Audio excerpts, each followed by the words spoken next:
The chamber was unnaturally silent except for the constant hum of machines. Dim blue lights illuminated the grim metal walls lined with cables and pipes that snaked across the ceiling.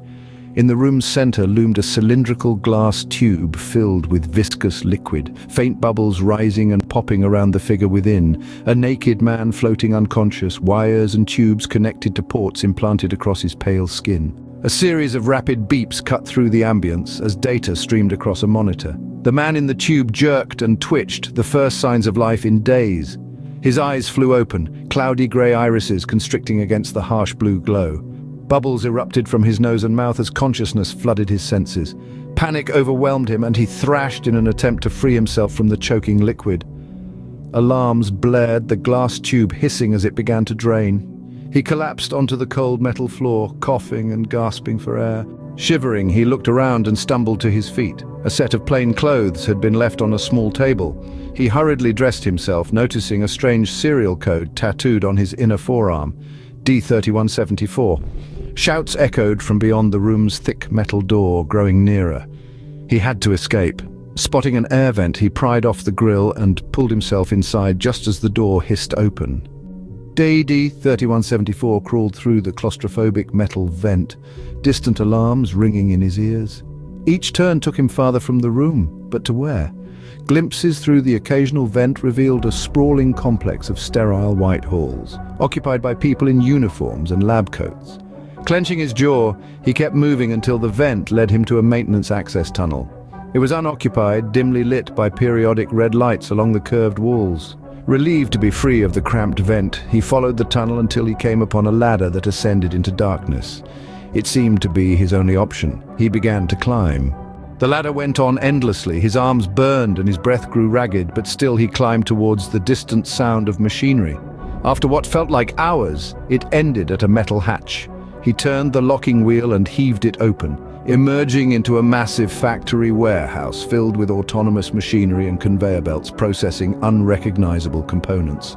Around the perimeter, huddled figures in drab jumpsuits tended to assembly tasks under the watch of armed guards in black uniforms. His heart sank. Was there no escape from this place? Keeping low, D3174 crept behind machinery until he located a door labeled Delivery Access. It was locked, but the electronic panel beside it showed the day's schedule. A shipment was due in 5 minutes from the surface. This was his chance. When he heard the rumble of an approaching transport, he readied himself beside the door. It slid open, and a worker droid wheeled in a pallet of supplies. D3174 slipped around behind and crouched atop the pallet as it was carried back out, hidden beneath a tarp. The pallet loaded onto a freight elevator with several others and began to rise for an agonizing 3 minutes. When the door finally opened, it revealed a massive hangar with loading bays. Human workers and droids moved cargo to and from the various transports and machinery. Towards the back stood a towering blast door, beyond which D3174 could see the night sky. Taking a deep breath, he slipped from his hiding place and joined the procession of droids leaving the hangar, keeping pace with their predetermined gait. No one noticed as he followed the last droid out the closing blast door. His lungs filled with fresh air for the first time as he stepped out onto the tarmac of a landing pad atop an impossibly tall tower, its peak disappearing into the clouds. In one direction, the metropolis sprawled as far as the eye could see, a sea of glittering neon bisected by highways stacked many layers high. In the other direction lay only endless toxic wastelands. Checking over his shoulder, D3174 made for a cargo transport idling nearby, its engines hot and ready for departure. Scrambling into a rear compartment, he huddled down behind some crates as the transport rumbled to life and lifted off from the pad. Peering through the small viewport, D3174 watched the receding metropolis, its synth and steel replacing the natural night sky until it faded into the distance. He didn't know where the transport was going, but anywhere was better than that place. Exhaustion soon overtook him and he slipped into restless sleep, just as the first light of dawn set the poisonous clouds aglow. A sudden impact jolted D3174 awake. It took him a moment to remember where he was as the transport touched down. Cautiously, he peered out and saw they had landed in some sort of scrapyard on the outskirts of another city. Massive cranes picked through heaps of technological detritus, while scavengers in heavy suits sorted usable materials. Keeping low, D3174 slipped down the cargo ramp and took cover behind wreckage, waiting for the transport to finish unloading and depart. As it did, he crept from his hiding place towards the scrapyard's entrance where an armed guard stood watch. D3174's heart pounded as he looked for another way past, finally noticing a drainage tunnel that emptied from the yard beneath the perimeter fence. It would be a nasty crawl, but it seemed to be unguarded. Taking a breath, he slipped into the foul, murky water and dragged himself through on his elbows until he emerged on the other side, stench-covered but free. Staying in the shadows of buildings, D3174 navigated the unfamiliar city, following the flow of crowds but careful not to draw attention. He had no currency, no identification chip, no way to access the networks that governed all activity here. It didn't take long wandering the streets to confirm his worst fears. This gleaming metropolis was just as much a prison as the one he had escaped from, its residents bound by the invisible shackles of the sovereignty's total authority. Night was falling when the first enforcers appeared, patrolling on foot with scanning tech at the ready. D3174 ducked down an alley, looking for an escape, when a gravelly voice called out, "In here, quick!" He turned to see an unshaven man gesturing from a doorway cracked open. With nowhere else to go, D3174 hurried through the door into darkness. The man quickly but quietly latched it behind them. A weak bulb illuminated a dreary basement space filled with makeshift living quarters. "You're one of them, aren't you?" the man asked. D3174 stared back silently. The man pointed to a tattoo on his own forearm. F9812. "I saw that code! Knew you must have escaped somehow. I'm Rex." He extended a dirt-crusted hand. D3174 tentatively shook it. "Don't got a name?" Rex asked. D3174 just tapped his arm where the serial code was inked. Rex nodded knowingly. "Well, you got guts, I'll give you that. Not many can slip sovereignty's chains, but they'll be hunting you now. What's your plan?" D3174 looked down at his tattoo. "I just want to understand what this code means and why I was in that place." Rex gave a tired smile. "Noble enough pursuit, but answers ain't easy to come by these days, especially for folks like us." He gestured around the dismal space. "We hide down here in the cracks trying to avoid trouble, but maybe you're different." Their conversation was interrupted by a proximity alarm. Rex hurried to a security screen showing the alley outside. A sovereignty transport had arrived with a full squad of enforcers combing the area.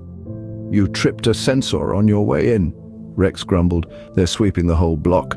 He turned to D3174. "I can get you to the old tunnels, but you'll have to lay low there till they finish sweeping." D3174 nodded, then asked, "Why are you helping me?"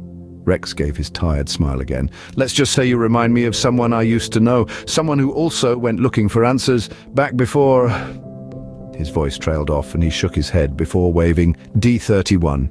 They descended into older maintenance tunnels, the sounds of the search fading behind them. Rex led the way through the twisting maze by memory until they arrived at a sealed junction labeled 58C. Using a decryption device, Rex bypassed the lock and heaved the heavy door open.